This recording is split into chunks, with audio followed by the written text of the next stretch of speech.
요한계시록 4장 1절부터 5절까지 읽겠습니다. 이 일 후에 내가 쳐다보니 보라, 하늘에 한 문이 열려 있는데 내가 들은 첫 음성은 나팔 소리 같았으며 내게 말하여 이르기를 이리 올라오라. 내가 이후에 마땅히 일어나야 할 일들을 네게 보여주리라 하더라. 또 내가 즉시 영안에 있게 되었는데 보라, 하늘에 한 보좌가 놓여있고 한 분이 그 보좌에 앉으셨는데 앉으신 분의 용모가 벽옥과 홍보석 같으며 그 보좌를 두른 무지개는 에메랄드같이 보이더라. 또 그 보좌 주위에는 24 좌석이 있는데 내가 본 그 좌석들에는 흰옷을 입은 24 장로가 앉아있고 그들의 머리에는 금으로 만든 면류관을 썼더라. 그 보좌에서는 번개들과 천둥들과 음성들이 나오고 보좌 앞에는 7 등불이 불타고 있었으니 그것들은 하나님의 7 영이라. 자, 이제 3장까지 끝났습니다. 저는 지금 아침에 와서 기도하는데 어떤 마음을 주신가 하면은 우리가 구름이 잔뜩 껴있는 그날에 비행기를 타고 그 구름을 뚫고 올라가면 아주 그냥 맑은 하늘이 나옵니다. 마치 그런 것처럼 사단이 요한계시록을 증거할 때마다 1장부터 3장까지 할 때는 굉장히 힘듭니다. 왜 그런가 하면은 그 지금 악한 영들의 세력들이 그걸 싫어합니다. 그리고 실질적으로 이 교회 시대를 통해서 나타난 하나님의 음성이 무엇이고 실질적으로 배교가 무엇인지 이것을 알지 못하게 합니다. 배교가 돼야만 주님이 공중에 오신다 그러는데 그 배교가 뭔지 모르는 거예요. 구체적으로. 그렇기 때문에 오늘 우리는 지금까지 그 교회 역사를 통해서 그 배교의 원인이 무엇인지 아주 명확하게 알게 됐습니다.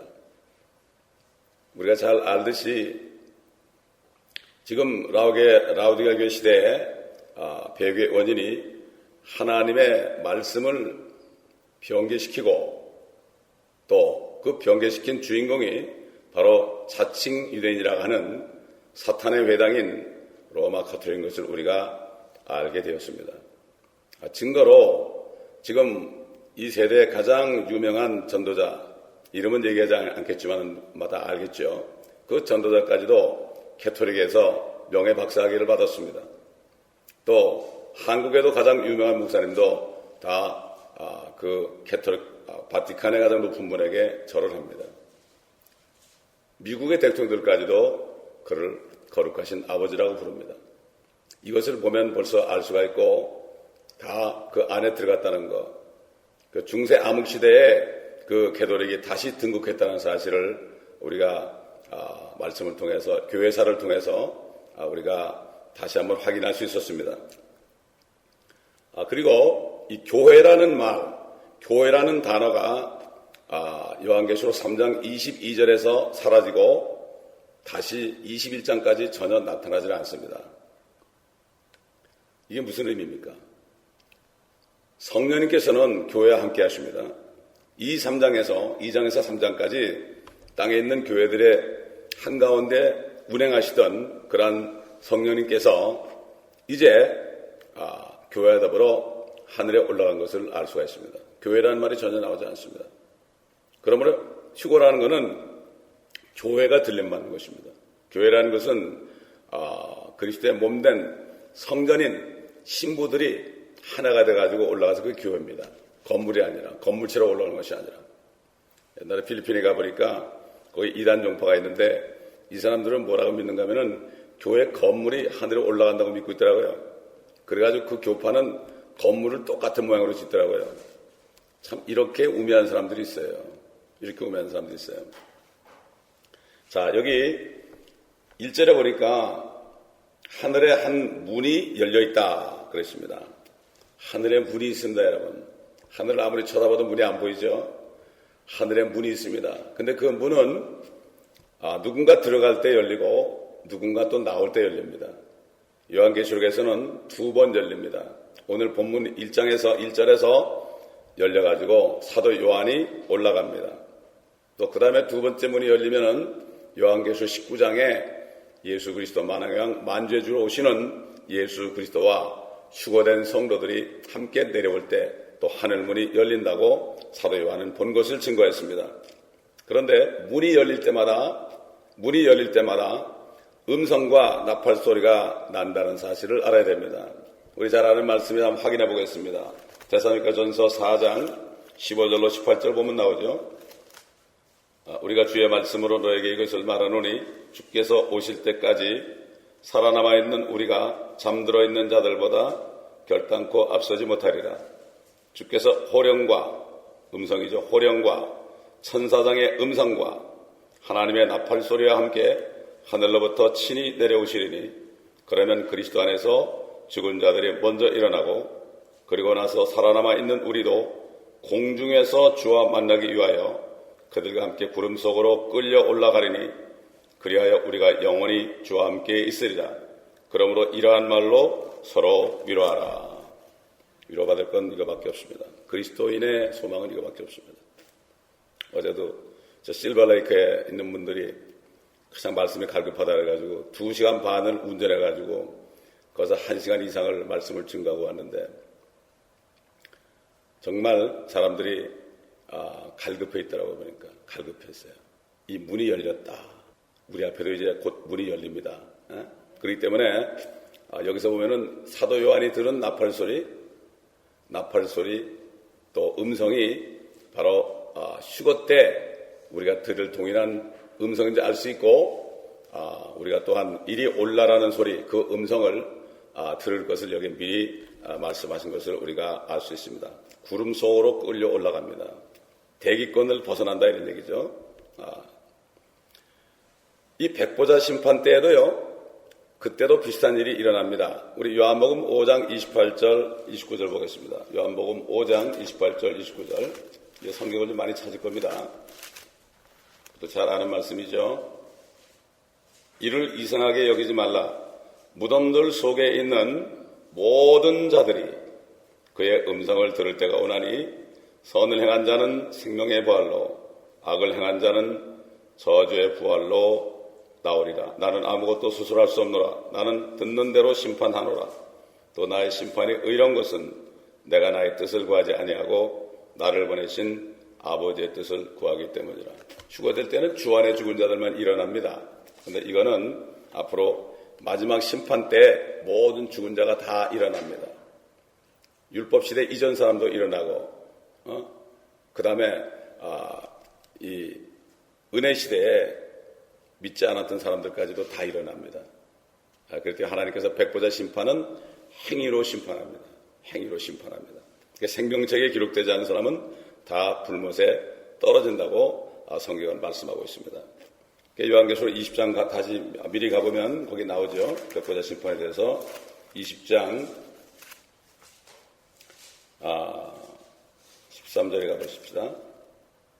11절부터 또 내가 큰 백보자와 그 위에 앉으신 분을 보니 그의 면전에서 땅과 하늘이 사라졌고 그들이 설 자리도 보이지 않더라.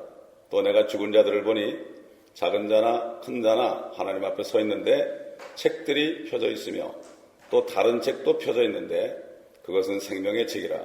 죽은 자들은 자기들의 행위에 따라 그 책들에 기록된 대로 심판을 받더라.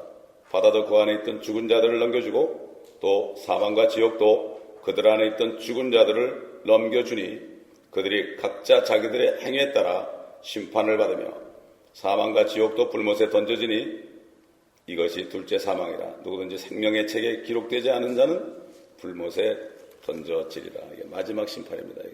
이게 천년왕국 끝에 일어나는 심판이에요. 천년왕국 끝에. 그리고 나서 21장부터는 영원 세계가 펼쳐집니다.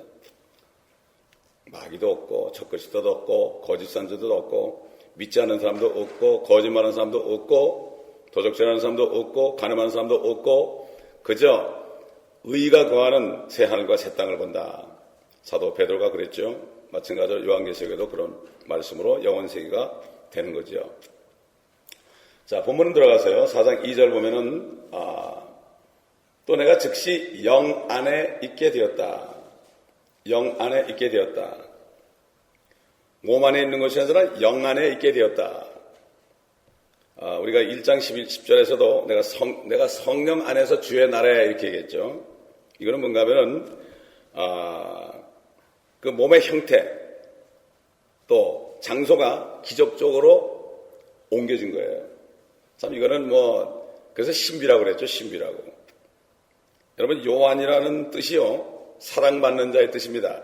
그리고 사도 요한은 휴거될 성도들의, 앞으로 휴거될 성도들의 하나의 모델입니다. 그래서 요한은 자기 자신을 주께서 사랑하는 제자, 자기가 그랬어요. 자기가 그랬어요. 항상 요한은 주님의 무릎에 누워가지고요, 말씀을 들었어요. 어떨 때 물어볼 게 있으면 베드로가 눈짓해가지고 네가 물어봐 그랬어요. 이렇게 요한은 주님하고 아주 깊은 교제를 가졌고 가장 주님이 사랑하는 제자였습니다. 그러니까 주님이 십자가에서 죽으시기 전에 요한 보고 그랬잖아요. 베드로도 도망가고 다 도망가는데 요한 보고 마리아를 향해서 네 어머니다. 그때부터 요한이 마리아를 자기 집에 어머니로 모셨다고 이렇게 성경을 말씀하고 있습니다. 그래서 요한을 예비하신 거죠. 그래서 항상 베드로는 요한을 부러워했어요. 예수님께서 마지막 이제 부활하셔 나타나셔가지고 3번 지은 죄를 용서해 주시면서 너는 이제 앞으로 십자가에 못 박혀 죽을 거다 이런 식으로 얘기하니까 저 요한은 어떻게 하는 겁니까? 네가 무슨 상관이냐? 야, 요한은 내가 올 때까지 그냥 둘지라도 네가 무슨 상관이냐? 너는 네 길을 가라 그랬어요. 각자가 사명이 다 다르거든요. 남 흉내 낼 것도 없고요. 사실 죄종들이 다른 사람 흉내를 잘 내요. 남 흉내니까 하나도 없어요. 자기에게 주신 것만 하면 됩니다. 자기에게 주신 것. 목자들은 그저 보내주신 사람들에게 말씀만 전하면 되는 거예요. 이렇게 하면 되는 건데 너무 힘들게 하려고 그러니까 다들 이 번아웃되는 거죠. 자, 그렇기 때문에 우리가 잘 아는 말씀 신비다. 이 요한이 미리 이것을 경험한 거예요. 그래가지고 이미 영안에서 딱 있다 보니까 하늘 보좌에 딱 가 있는 거예요. 이게 앞으로 우리가 휴거될 때 똑같은 일이 일어납니다, 여러분. 그래서 우리 잘 아는 말씀 또 찾아봅니다. 고린도전서 15장. 요한계시록을 증가하면서 성경을 찾아보면 다시 새롭게 깨달아집니다. 15장 51절부터 보면 보라 내가 너에게 한 가지 신비를 말하노니 우리가 다 잠잘 것이 아니요 오히려 우리가 모두 변화될 것이니 마지막 나팔에 눈 깜짝하는 순간에 그러하리라. 나팔 소리가 나면 죽은 자들이 썩지 아니하는 몸으로 일으켜주며 우리도 변화되리라. 그리하여 이 썩을 몸이 반드시 썩지 아니할 몸을 입고 이 죽을 몸이 반드시 죽지 아니할 몸을 입으리라. 이 썩을 몸이 썩지 아니함을 입고 또 이 죽을 몸이 죽지 아니함을 입게 되면 그때 사망이 승리 속에 삼킨 바 되었느니라고 기록된 말씀이 이루어지리라. 오 사망아 너의 쏘는 것이 어디 있느냐? 음부야 너의 승리가 어디 있느냐? 사망에 쏘는 것은 죄요 죄의 능력은 율법이라. 그러나 우리 주 예수 그리스도를 통하여 우리에게 승리를 주시는 하나님께 감사하노니 그러므로 나의 사랑하는 형제들아 경고하라. 흔들리지 말라. 항상 주의 일을 넘치게 하라. 이는 너의 수고가 주 안에서 헛되지 아니한 줄을 너희가 알매니라. 이 마지막 나팔을 잘못 해석을 해가지고요. 그래가지고 요한계시록에 이제 11장 가보면은 7째 나팔이 불 때, 천사가 불 때 이 세상 나라들이 하나님과 그의 그리스도의 왕국들이 되어서 그가 영원무궁토록 통치하시리라. 그 7째 나팔을 보니까 이게 환난 끝에 휴거된다 이렇게 얘기해요. 이건 그게 아니고 데살로니가전서 4장에 나온 것처럼 죽은 자들이 먼저 일어나고 그 다음에 살아남는 우리도 변화되어 같이 변화돼가지고 구름소로 이끌려서 주를 만나 그와 영원히 함께 있으리라. 이건 뭔가 하면 이스라엘 민족들이 광야를 행진할 때 구름을 따라서 행진할 때 구름이 움직이기 시작한 말이죠. 구름이 이렇게 할 때 첫째 나팔을 불어요. 나팔을 딱 불면 은나팔을 보면은 그러면 그때 막 그냥 그 모든 레위 족속들 이런 사람들이 그 법까지 이 성막을 전부 걷어들입니다. 그리고 나중에 이 레위 지파들 제사장들이 법궤를 딱 짊어집니다. 그리고 성도들은 전부 자기 텐트를 다 걷어가지고 다 싸가지고요 딱 준비를 갔어요. 그러면 두 번째 나팔을 또 봅니다. 그러면 이동하는 거예요. 이게 바로 이런 뜻인데 이걸 모르니까 성경 전체를 이해를 못하니까 그래가지고 환난 끝에 휴거된다 이렇게 얘기해서 잘못되게 하니까 얼마나 낙심되겠습니까 여러분. 그 환난 끝에 그 모든 것을 다 겪어야 되니까 그럼 누구나 다 목이 잘려야만 되는 거 아니에요. 그렇기 때문에 성경을 잘못 알게 되면 이 성경을 잘 나누어서 하지 않으면은 이렇게 잘못된 해석이 나오게 된다. 그런 거죠. 자, 이렇게 우리도 이제 이 요한처럼 신비롭게 변화돼서 올라갈 것이다. 그러니까 이제 사망이 이길 수 없어요. 사망이 쏘는 것은 죄요. 죄의 권능은 율법이죠. 근데 우리는 율법으로도 해방됐잖아요. 우리 대신에 주님이 죽으셔가지고 그 주님 안에 들어갔을 때 새로운 신랑을 맞이했잖아요. 로마서 7장에 있는 것처럼요. 새로운 신랑을 맞이했어요. 그러니까는 무덤에 있는 사람도 주님이 오실 때 무덤에 있는 사람도 그 무덤이 이길 수 없죠. 그러니까 무덤이 열어져요. 지가 열려야 되는 거예요. 이길 수가 없는 거예요. 사망이 쏘는 것도 이제 안 되고 율법의 권능도 없어졌습니다. 그렇기 때문에 우리가 살아나는 거죠. 물론 믿는 자 속에 성령이 계시죠. 성령이 계시다는 것은 은혜 아래 있다는 얘기고 율법하고 상관이 없다는 얘기죠. 쉽게 얘기해서 사랑하는 사람들은요 율법하고 상관이 없어요. 하나님을 사랑하고 형제자매를 사랑하는 사람들은 율법이 그 사람을 주관할 수가 없어요. 어떻게 하나님을 사랑하는데 1계명부터 4계명을 어기겠습니까? 이웃을 사랑하는데 어떻게 5계명부터 10계명을 어기겠습니까? 사랑의 모든 허물을 다 덮는다고 했죠. 완전히 빛이 어둠을 삼키는 것처럼 생명이 사망을 삼키는 것처럼 사랑하는 자 속에는 다 없어지는 거예요. 그렇기 때문에 가장 큰 계명이 너희 주 하나님을 참 힘을 다하고 목숨을 다하고 성품을 다하여 사랑하라. 둘째는 이와 같으니 네 이웃을 네 몸과 같이 사랑하라. 이렇게 말씀하신 거죠. 그 두 가지면 다 이루어지는 거예요. 사랑하는 사람은 죄를 질 수가 없죠. 자, 여기서 이제 음성이 들렸고 나팔 소리가 들렸고 부르는 소리가 들렸고 이제 요한은 앞으로 휴거될 성도들의 모델로 그가 변화되어서 올라간 겁니다.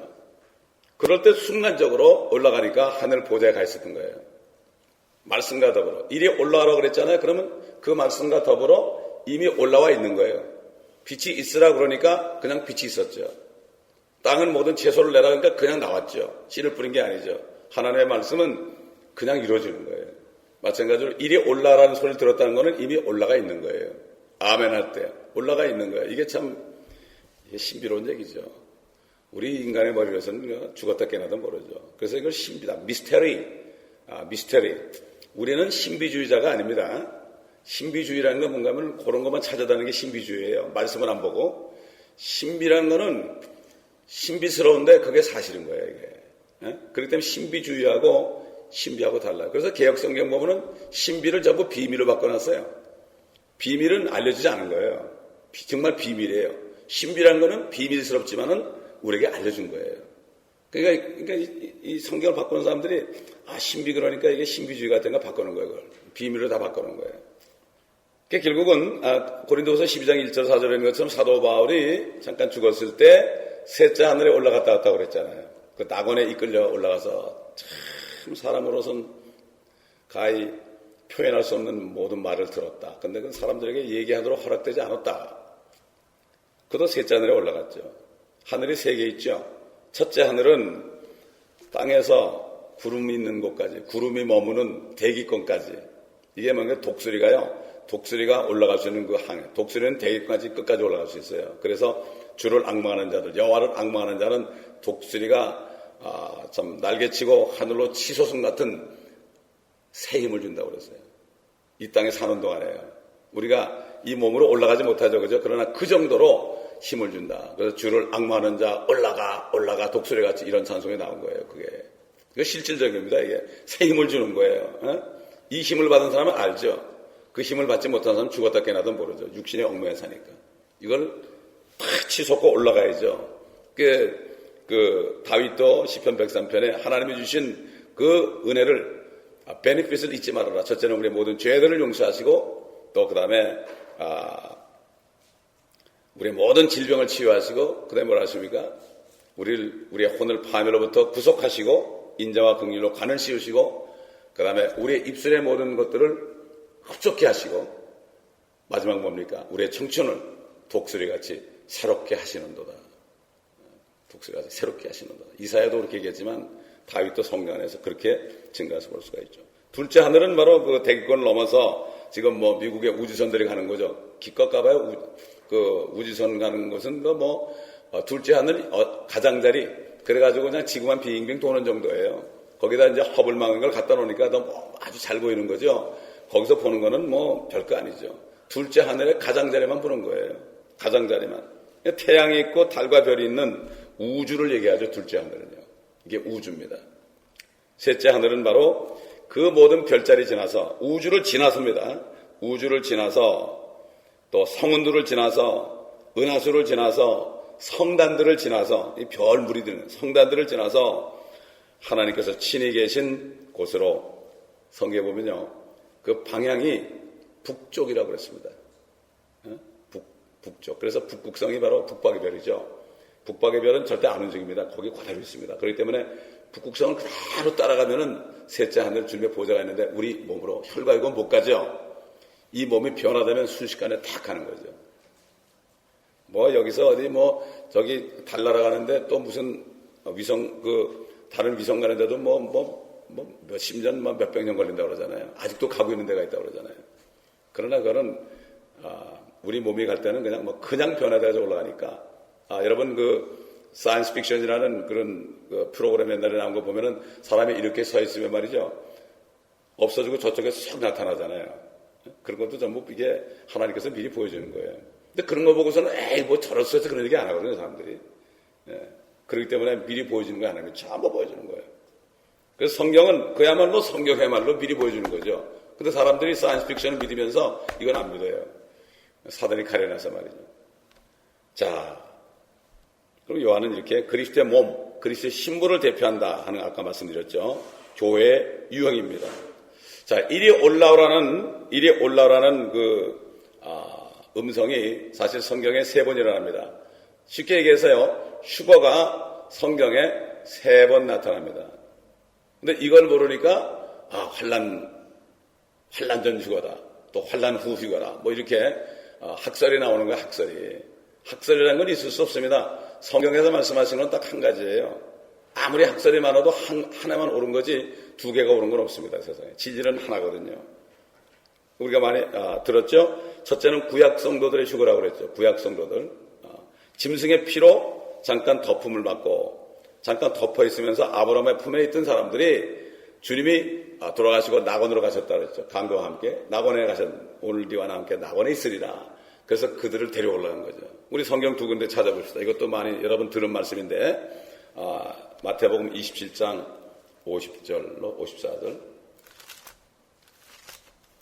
이제 지금까지 들은 말씀들이 하나하나 다시 정리가 될 겁니다.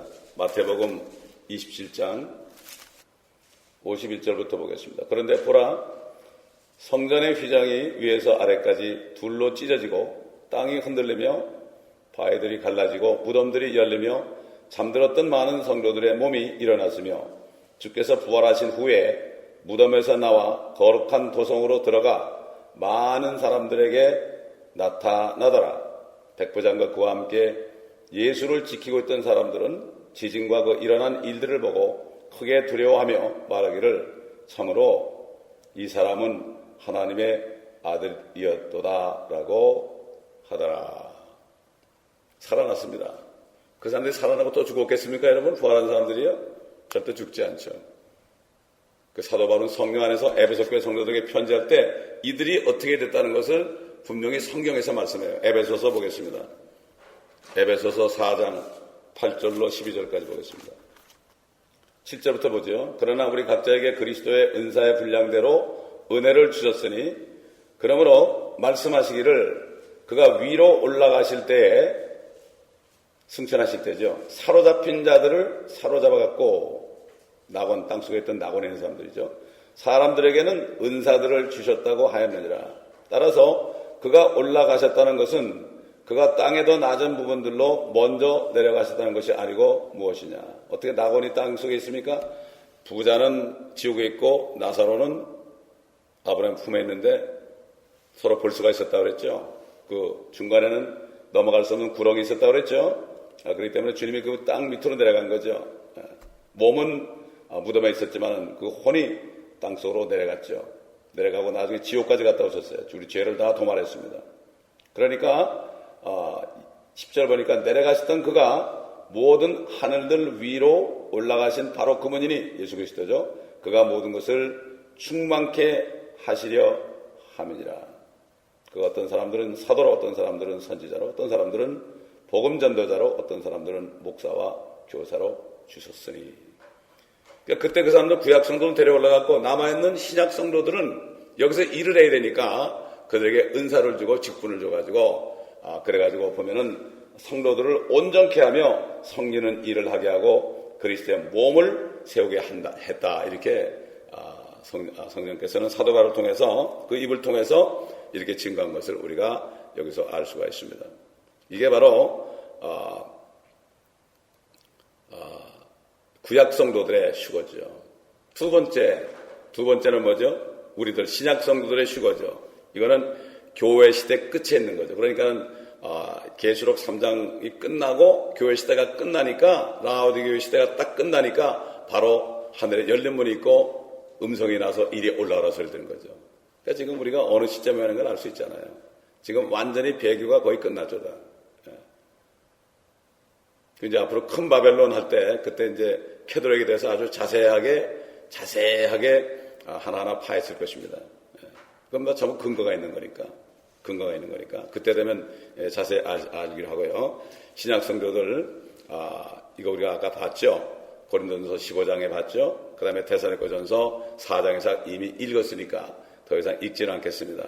그 다음에 이제 마지막으로 환란 때 들어가서 환란 시대에 성도들이 또 휴거됩니다. 우리가 마태복음 24장 보겠습니다. 마태복음 24장은 유대인의 왕으로 오신 예수님께서 유대인들 제자들에게 하신 말씀이에요. 마태복음 24장 어디를 보신가 하면요. 32절부터 보겠습니다. 무화과나무의 한 비유를 배우라.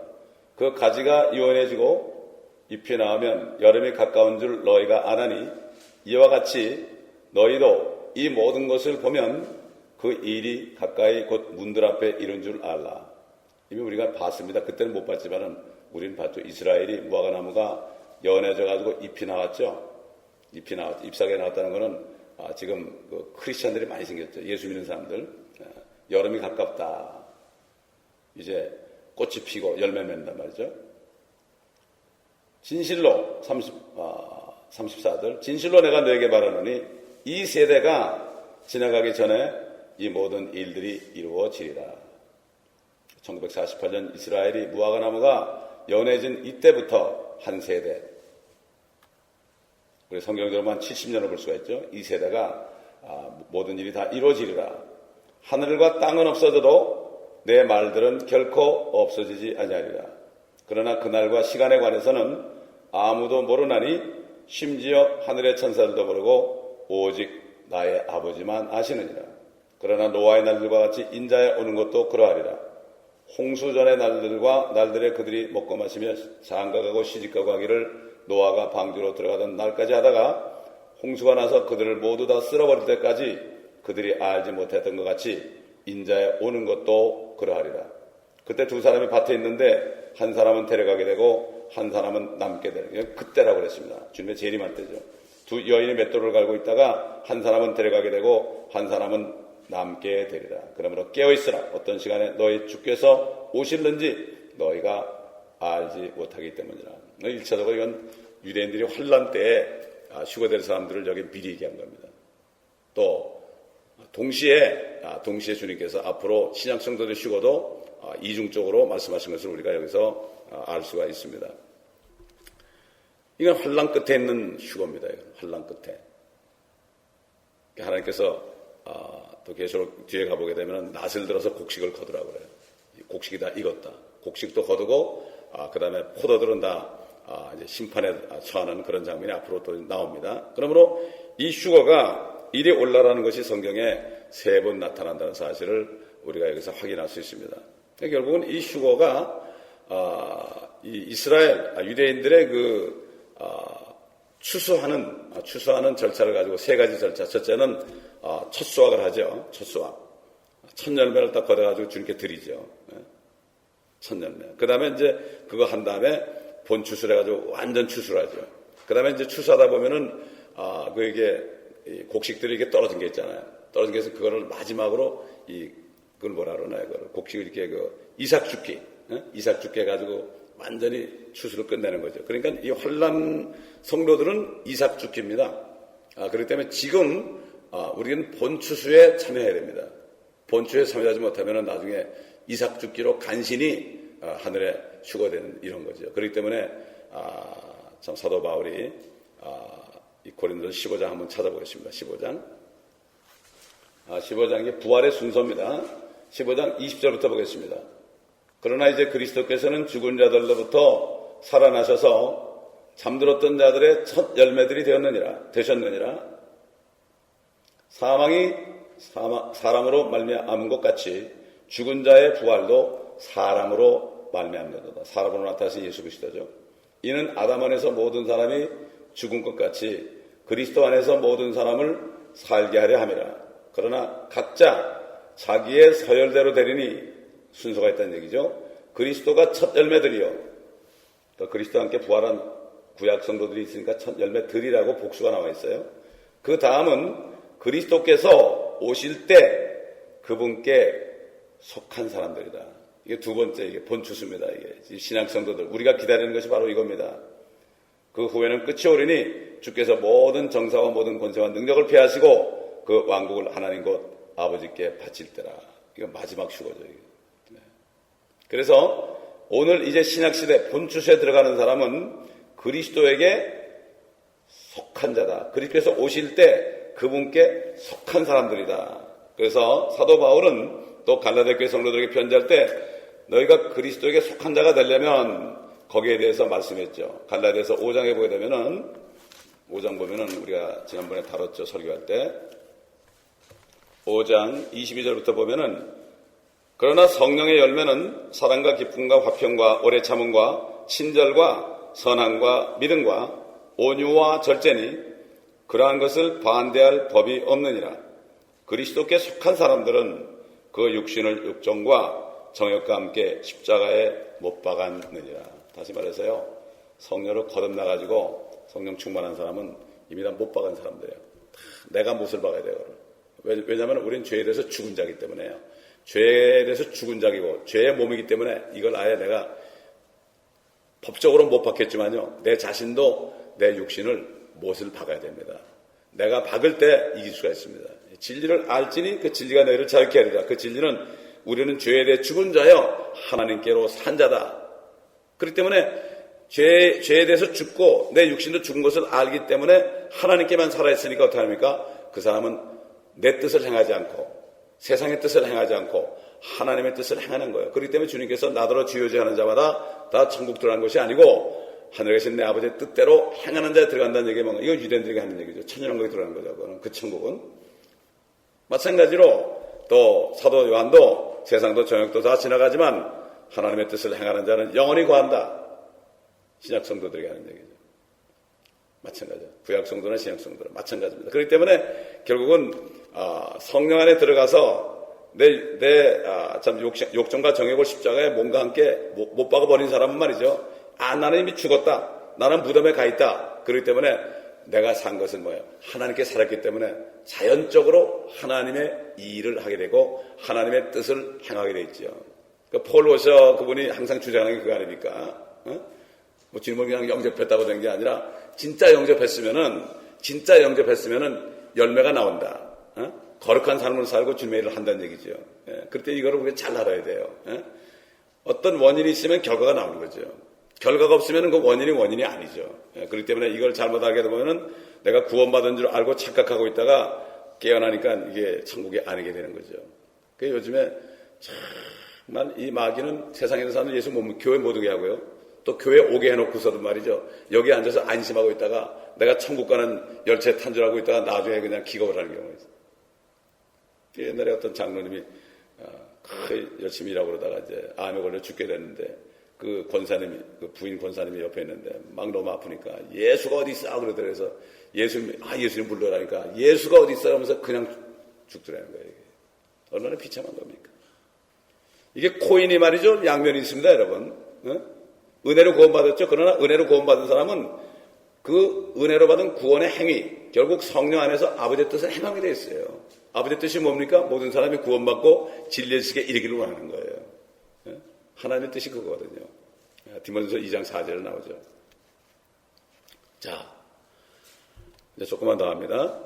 4장 3절 4절 보게 되면은 앉으신 분의 용모가 벽옥과 홍보석 같으며 그 보좌를 두른 무지개는 에메랄드 같이 보이더라. 그 보좌 주위에는 24좌석이 있는데 내가 본 그 좌석들에는 흰옷을 입은 24장로가 앉아있고 그들의 머리에는 금으로 만든 면류관을 썼더라. 면류관은 지난번에 얘기했죠. 5개 면류관이 있다고요. 반복하지 않겠습니다. 5가지 면류관이 있습니다. 또 흰옷을 입은 사람들이 있어요. 흰옷. 우리가 이제 그리스도 심판대에 가잖아요. 그러면은 우리가 행한 일을 다 심판받고 쓸데없는 거 다 태워버리고요. 받을 거 책망받고 깨끗하게 해서 세마포 흰옷을 입혀줍니다. 이것이 성도들의 의라고 그랬습니다. 그래서 19장 보게 되면은 어린 양의 혼인잔치에 들어가게 되죠. 혼인잔치가 끝난 다음에 그 다음에 주님과 함께 내려오는 장면을 봅니다. 이 24 장로들은 이 교회 시대에 구원받은 사람들을 대표합니다. 여러분 이스라엘 지파가 몇 개입니까? 12개 지파죠. 12개. 이것은 바로 유대인과 이방인 누구나 할 것 없이 예수 그리스도의 피로 씻김 받은 사람들, 성령을 받은 사람들은 바로 이렇게 멸류관을 받는다. 휴거된 성도들이죠. 이런 사람들. 그렇기 때문에 12 플러스 12 하니까 24이 나온 거죠. 유대인과 이방인을 대표한다고 우리가 볼 수 있는 것입니다. 사실 이 장면에 대해서 설명이 좀 나오는데 5장 9절을 가보면 좀 다시 한번 나와요. 5장 9절. 이 장로들이 뭐라고 찬송하느냐? 5장 9절. 그들이 새 노래를 부르며 말하기를 주께서 그 책을 취하시며 그 봉인들을 열기에 합당하시나이다. 이는 죽임당하셨던 주께서 하나님께로 각 족속과 언어와 백성과 민족 가운데서 우리를 주의 피로 구속하여 우리 하나님 앞에 우리를 왕들과 제사장들로 삼으셨으니 우리가 땅 위에서 통치하리이다 라고 하더라. 면류관을 썼다는 것은요, 금면류관을 썼다는 것은 통치자입니다. 앞으로 땅에서 통치할 유대인이나 이방인이나 참 그리스도의 신부가 된 사람들, 이 사람들을 대표하는 사람들이요, 지금 하늘에 있습니다. 지금 하늘에서 계속 그들이 찬송하고 있는 거예요. 이거 실제 있는 것이에요.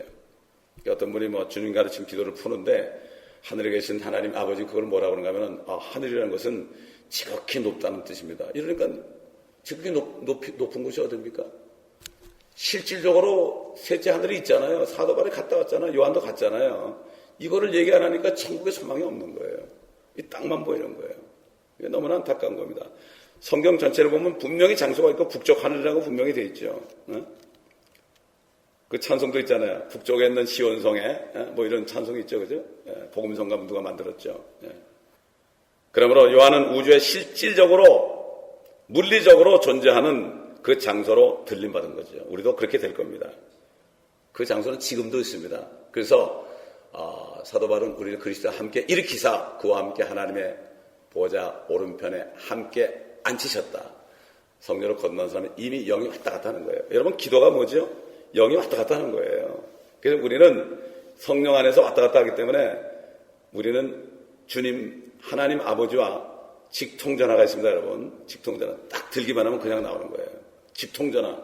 그런데 뭐죠? 이 전화는 아무 통화 안 해요. 패스워드가 뭐야? 그러면 주 예수 그리스도입니다. 그러면 탁 열리는 거예요. 이게 패스워드입니다. 여러분 메시지를 봐도 우리 셀폰 할 때 패스워드 나오잖아요. 똑같은 거예요. 그게 어쩌면 이렇게 하나님께서 이렇게 보여주시는지 하늘에서 뜻이 이룬 것처럼 땅에서도 이루어지다 다 보여주는데도 몰라요. 패스워드가 주 예수 그리스도예요. 성경은 이 하나님의 처소 앞으로 나오죠. 그 위치, 거리, 규모, 또 특징, 또 어떤 사람이 거기 살 것인가 분명하게 나옵니다. 하나님은 무소부재하죠. 근데 그분이 구원받은 사람 몸 안에 거합니다. 우리 안에 거하죠. 그렇기 때문에 우리가 떠날 때 어떻게 됩니까? 성령도 함께 떠나게 돼 있는 거죠. 그렇기 때문에 이것을 어떻게 알 수 있느냐? 거듭나야 할 수 있습니다. 거듭나자는 몰라요. 우리 마지막으로 성경 하나 찾아보고 끝내겠습니다.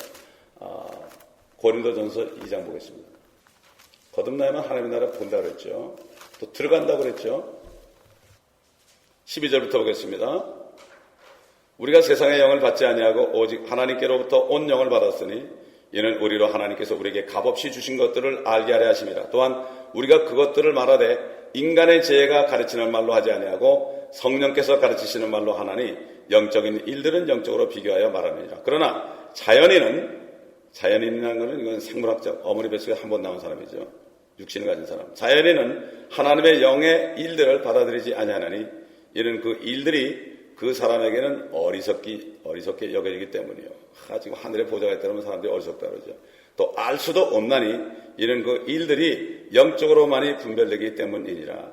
영적인 사람은 모든 것을 판단하나 자신은 아무에게도 판단을 받지 아니하느니라. 누가 주의 생각을 알았다고 주를 가르치겠느냐. 그러나 우리는 그리스도의 생각을 가졌느니라. 거듭난 성도들에게 편지입니다. 이게 우리는 그리스도의 생각을 가졌다. 그래서 나의 품은 뜻, 주의 뜻같이 되게 하여 주옵소서. 이런 찬송이 나온 거죠. 그러니까 우리 생각이요, 내 생각으로 하면 안 됩니다, 여러분. 어떤 생각이 떠오를 때 주님의 생각이라고 해보세요. 그때 역사가 나타나는 거예요. 제가 10년 전에 아침에 기도하고 묵상을 하고 이렇게 주님 말씀하십시오 하고 이렇게 있는데 주님이 안에서 그러더라고요. 야, 너 요한계시록 새벽 사경회 해라 그러시더라고요. 그래서 깜짝 놀랐어요. 새벽 사경회예요? 그래서 기도가 끝난 다음에 어느 목사님한테 전화가 와서 주님, 이게 주님이 나한테 그렇게 얘기하신 건데 이게 맞는지 틀린지 모르겠는데 그랬더니 그거 주의 음성입니다. 하십시오. 그래서 한 거예요, 이게. 나는 새벽 사경회란 말도 몰랐어요. 근데 이게 또 하게 되네, 이거. 10년 전에. 10년인가 강산의 면에서 그런 것 같아요, 이제. 그러므로, 이 말씀 가운데 우리가 소망을 굳게 잡읍시다. 아멘. 사람들한테 판단받을 필요 없어요, 우리는. 성령의 사람은 아무데도 판단받지 않아요. 기도하겠습니다.